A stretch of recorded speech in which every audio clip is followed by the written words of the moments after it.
Give it a minute or so.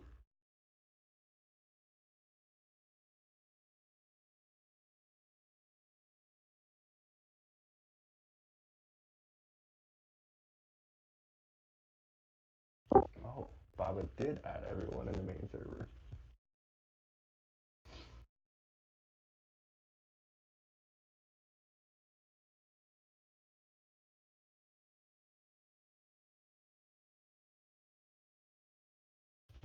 All right.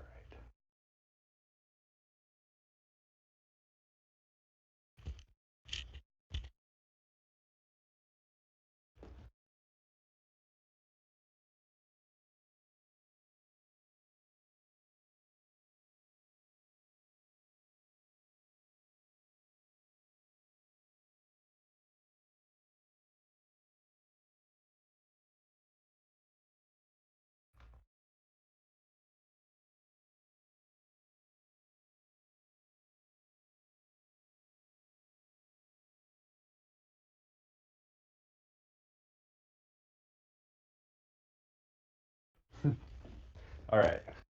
Let's get started here. So, welcome everybody to the FCS playoff selection show.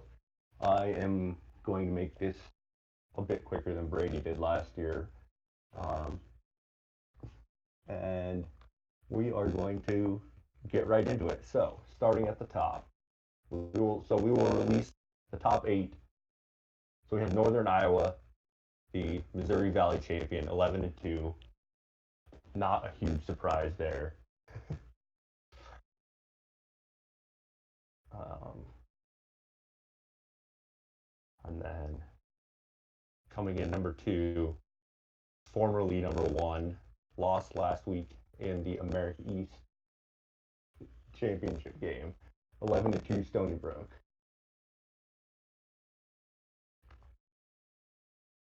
Number 3, we have out of the Big Sky, Cal Poly at 9-3.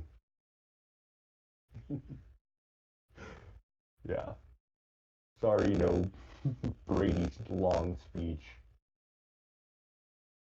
All right.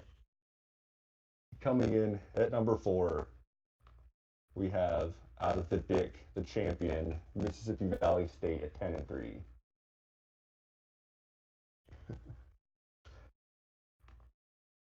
All right. Moving on. Another team out of the Big Sky, 9-3 Dixie State.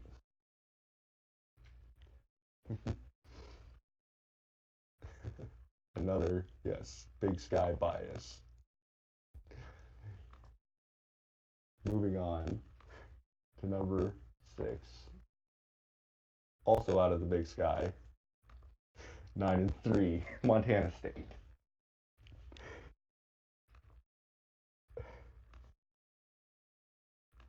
All right. And then coming in at number 7, we have Lehigh out of the Mid-Atlantic, the champions, at 10-3.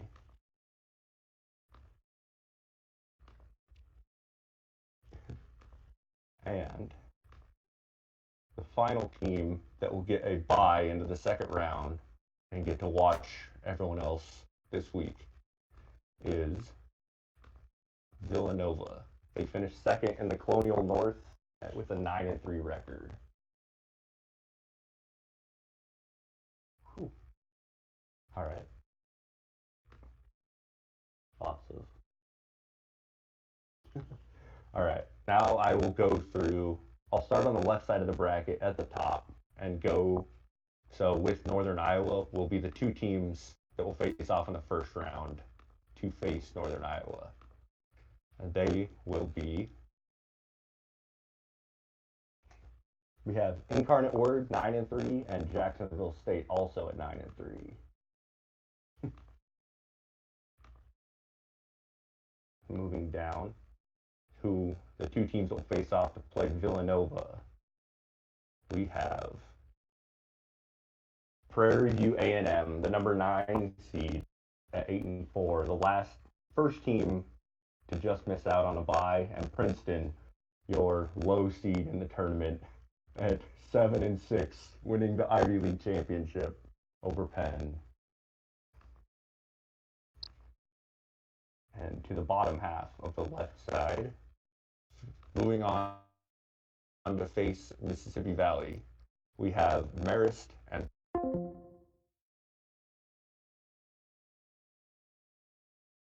in 8-3 Southern Utah with the runner-up in the Big Sky losing to Montana. And on the bottom of that side, moving on to face Dixie State, we have Holy Cross at 10-3. They are the American East champion, knocking off Stony Brook, and San Diego finishing 4th in the Big Sky South at 8-4.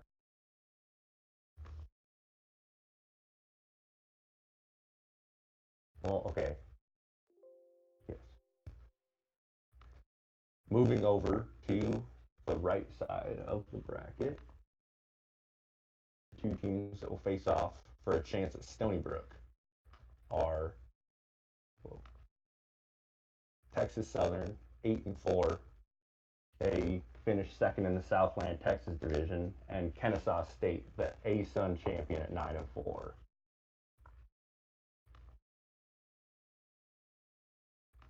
And for a chance to play Lehigh, we have Southern Illinois. They finished second in the Dick, Mississippi division at 9-3, and NC Central out of the Carolina Football Conference, your champions, at 8-4.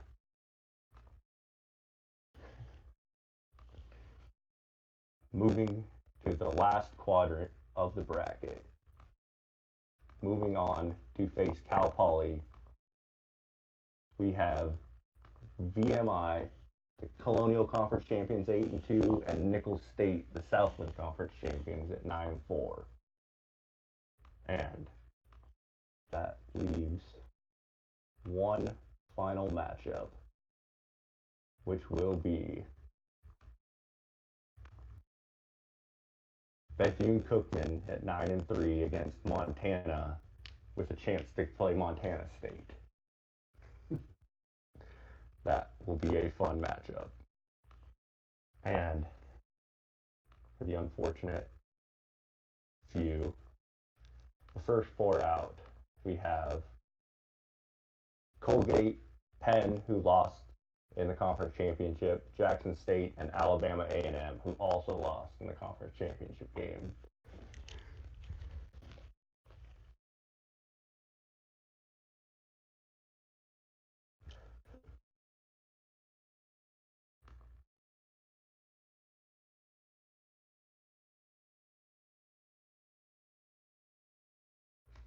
All right, so now I will have Mason join me, and we will take some questions and discuss some of the potential matchups.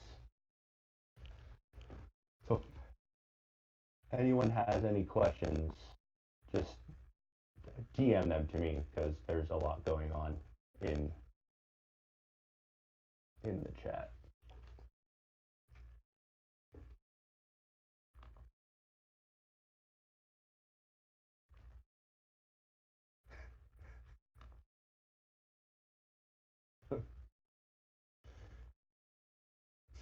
So from Drew, why would you let me play Danny again? Well, that's just the way the chips fall. we don't try and make matchups, but sometimes big matchups do happen.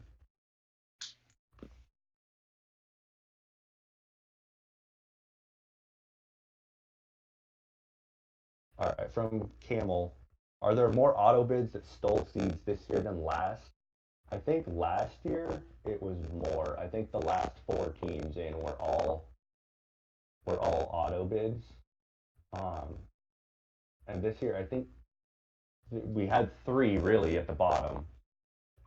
But the 2 big ones were Montana and Princeton, knocking out Colgate and Penn. Princeton directly knocking out Penn.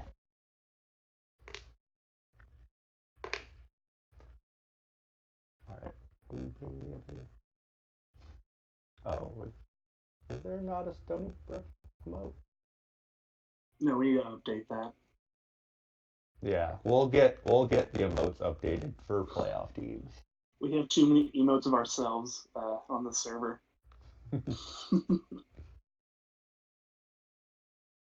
All right. From here, I'll read. I'll have you answer this one, Mason. Okay.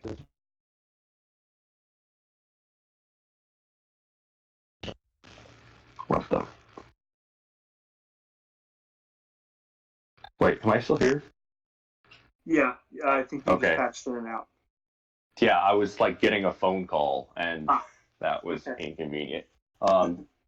Any matchups you're excited for? Potential best game? Well, I think for the first round, at the very least, that Bethune-Cookman Montana game is going to be a banger and a half. You've got two really high-powered offenses basically facing off to face one of the best teams in the nation in Montana State.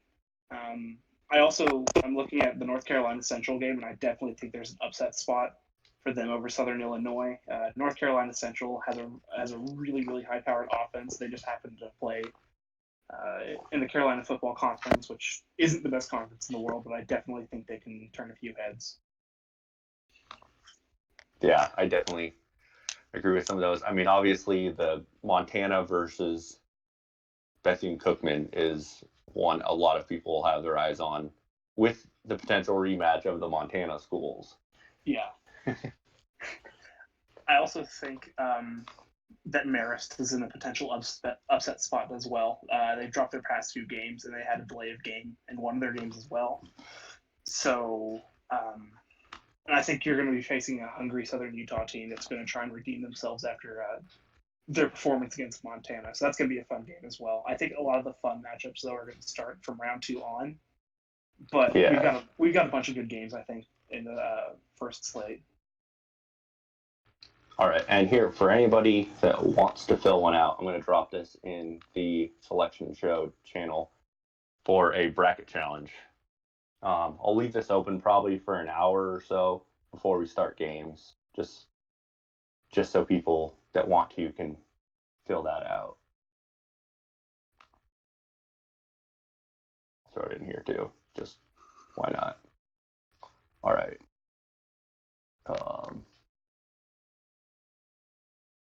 All right. So we have a couple people that have asked this. What separates the last auto bids in Southern Utah and San Diego from Penn and Colgate?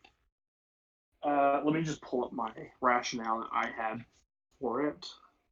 Yeah, let me pull up mine as well.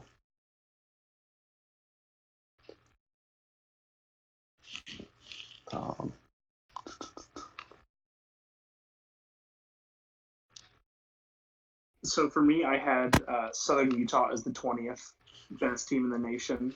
Their top tier wins were really good in my eyes, but they happened to get the piss beat out of them in the conference championship game, which is why they were at the spot they were. And then I actually had Colgate ahead of San Diego because of the fact that losing to UC Davis really didn't help them at all. But I think that they were ahead of Penn just because San Diego and Southern Utah both had really high quality wins, whereas Penn dropped a game to a 6-6 Princeton team.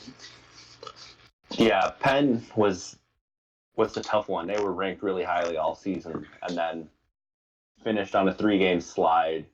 And a lot of their quality wins ended up not being very quality. They had 0 top 25 wins at the end of it all, so they really didn't have that like marquee win. Yeah. And then plus the 5 losses, it's just tough. You know, there's a lot of good teams that got in over them, like Southern Utah and San Diego. All right, we have some other ones here. What is? All right, from Camel, there doesn't seem to be as many questionable bids this year. Was it easier to select teams this year? I know Mason wasn't on the committee last year, but speaking from experience last year, it was very tough because of how the FCS started. You know, a lot of teams came in. At the beginning of the year, we only had about 30 teams that played the whole year. So we had teams with way less games, teams with coaches coming and going way more often. And it just made it really tough. I mean, I know we had some questionable teams that made the playoffs, like, Eastern Washington was the big one. And, Cal Poly was, way up there and just all sorts of things. But this year was definitely easier. I wouldn't say it was easy, but it was easier than last year for sure. Yeah, I really don't have anything to say on this. I joined last season with 2 weeks left in the season, so this is my first crack at a playoffs. So, I mean, there's definitely a lot less controversy, I think, this season than there was last season, which is always a good thing. Yeah.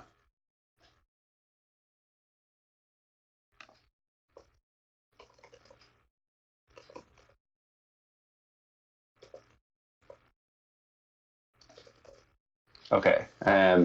Danny is going to start posting some of the postseason tournaments for teams that did not make the playoffs in the selection show chat at some point. In about 10 minutes. He's going in now.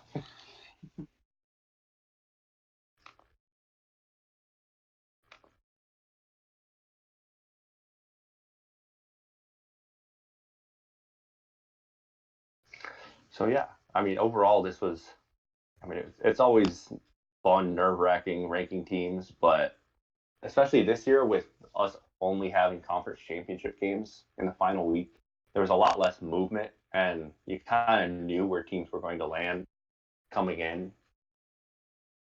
Like they were going to move up or down a little bit depending on if a team ahead or below them won or lost their conference championship. But for the most part, everyone stayed kind of where they were. They didn't play. The big risers and fallers were the teams in conference championship games. Yeah, and I think if Montana didn't win 35-7, there would be a greater than even chance that Penn would be in the playoffs. But it was that magnitude of the win that I think has Montana at the spot they are, and Penn unfortunately out of the playoffs. Yeah, that's definitely that was a lot of people's pick for champion this year at the beginning of the season. I think the preseason survey I did, I think it was about a third of the people picked Penn as their national champion. Yeah, I think it was Penn, Princeton, and Montana, and the one who was most likely to make it ended up not making it at all. Just goes to show how ridiculous this game can be at times.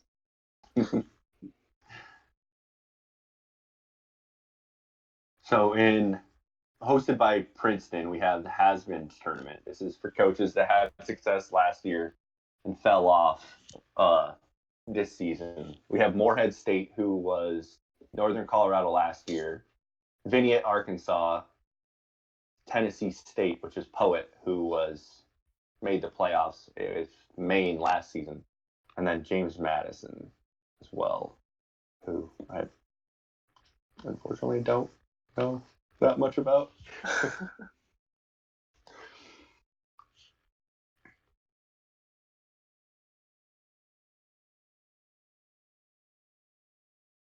I think that Central Arkansas Tennessee State game is going to be really fun, though. Yeah, that will be a fun one. If anyone else has any other questions for us, go ahead and you can just drop them in the chat because it's slowed down a little bit.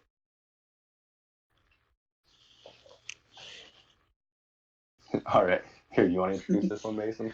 Yeah, so my tournament is the Gibson Memorial Good Boy Bowl tournament sponsored by Purina One, and basically it's just all the dog mascots and also Savannah State for some reason. And seeding will be completely obligatory based on which team I think has the best looking logo. So let's go.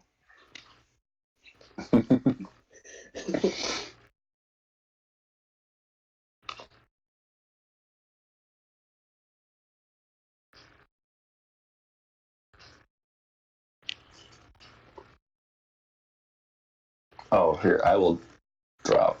Oh, I'll wait for Danny to finish and then I'll put the full bracket in.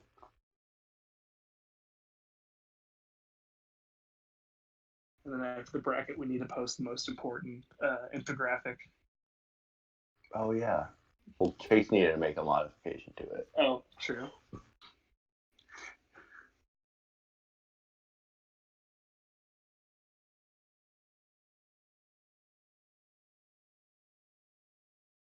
Danny is typing.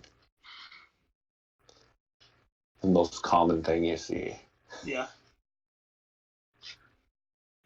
Or Baba. He always writes long, thought out messages. Oh, he changed it from whatever the hell his last name was. That's always good. From the human baby skin truck or whatever the hell that thing was. Yeah. I don't know what that was about.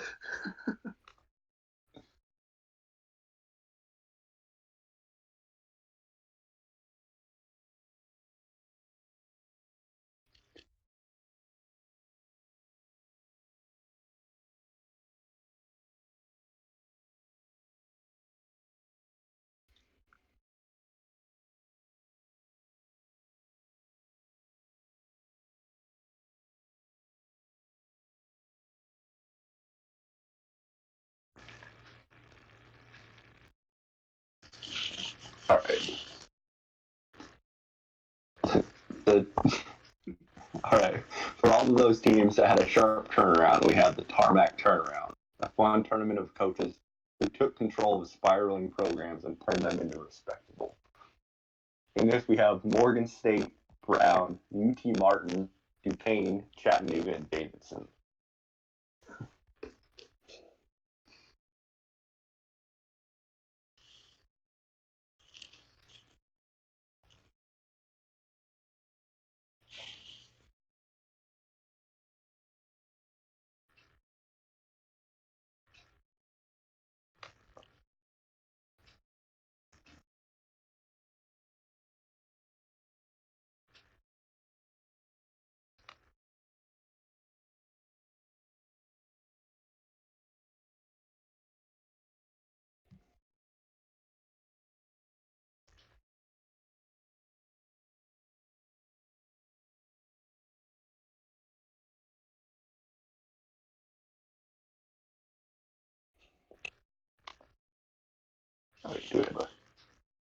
All right.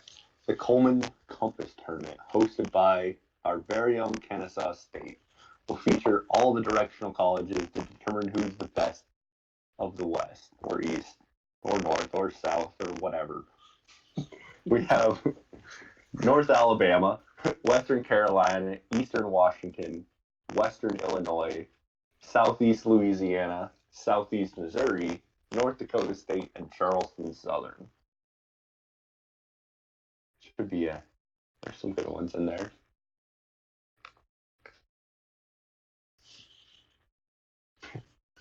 Yes, North Dakota State counts.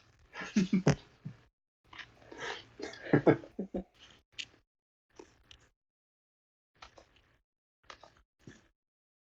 mean, I guess that's true. All right. Just an average bowl, simply for the teams that ended close to or at 500. I'm pretty sure this is Campbell's just an average putting on this one. It is. We have Furman, Long Island, Bucknell, Sacred Heart, Dartmouth, South Dakota State, Hampton, and Campbell. Hampton was one of those teams that was hoping to sneak into the playoffs and steal a bid, but they fell up short in the conference championship. That would have caused so much chaos, and I'm honestly I like Hampton a lot, but That would have been miserable for us. There was also some controversy surrounding that game, as I think Monmouth, who is like number 6 in composite, pulled themselves out of the playoffs. So you can thank them for San Diego getting in.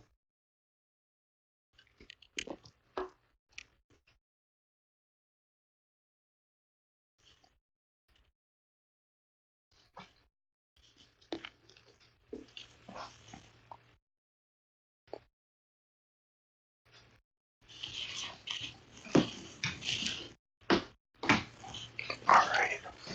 How many more of these do we have?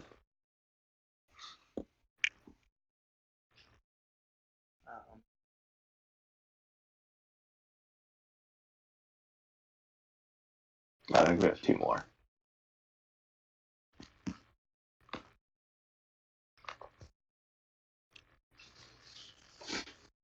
All right, Ocho on the Ocho, presented by Sanford. This is for the most stalwart of defenses. If you low points, get the hell out. The cage matches will be an exciting series of defensive slugfest. Just try and hold on to the ball. We have Delaware, Illinois State, UC Davis, Youngstown State, Maine, Alcorn, Florida A&M, and McNeese State.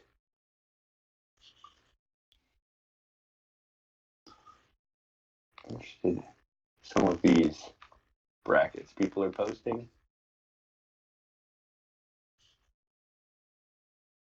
Does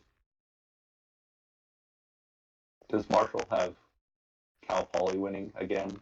Yeah.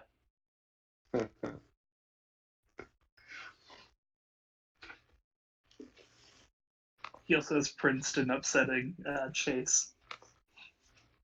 That would be a big one. Yeah.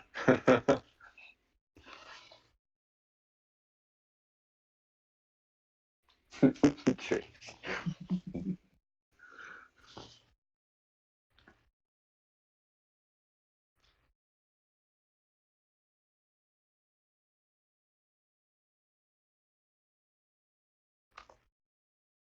All right. And the final one is the Spoon Bowl, the NIT of the FCS, for runners-up to claim the Spoon Trophy, regardless of what Aggie thinks. It's hosted by AP, and here are the competitors.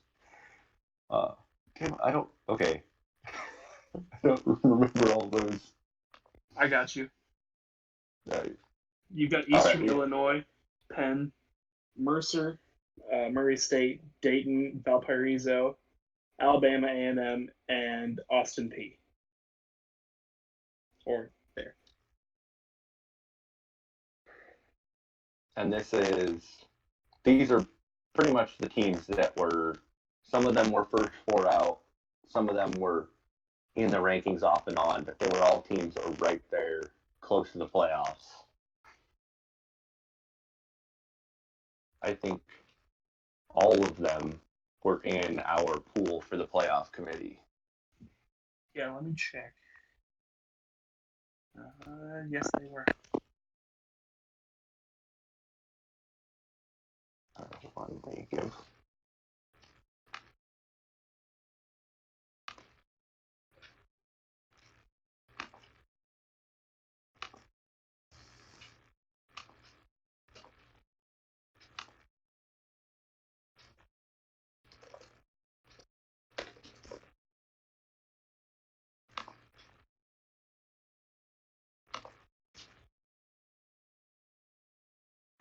All right. So now that's done, I will wait. Oh, Danny's still typing.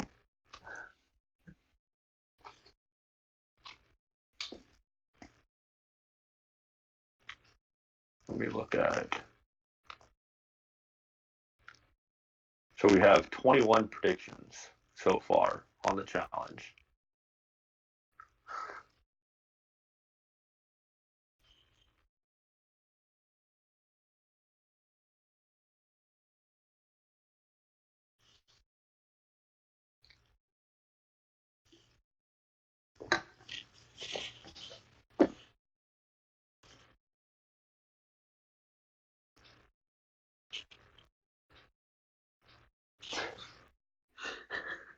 All right, and we have a special infographic coming from one of our selection committee members, Chase of Northern Iowa. It's a infographic. If you don't know who to root for in these playoffs, it will help you decide which team you should be rooting for.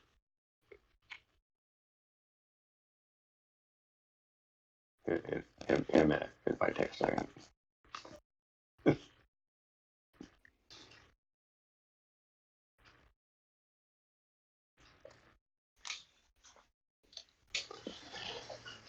And like I said, I'll start the playoff games in probably about a half an hour or so. Oh, we need to post the graphic for the bracket. Yeah. All right. Now that everyone's done posting in there, here is your full bracket.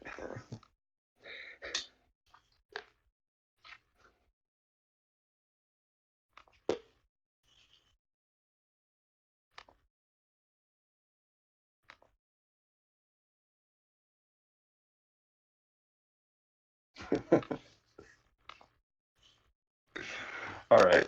Well, I think we're pretty much done here. It doesn't seem like anybody else has any questions, and we've kind of gone through everything we need to. So, if we want, we could jump over to general. Anyone that wants to talk, it'll probably be crazy with how many people are here, but Yeah. let's go ahead and do that. Peace.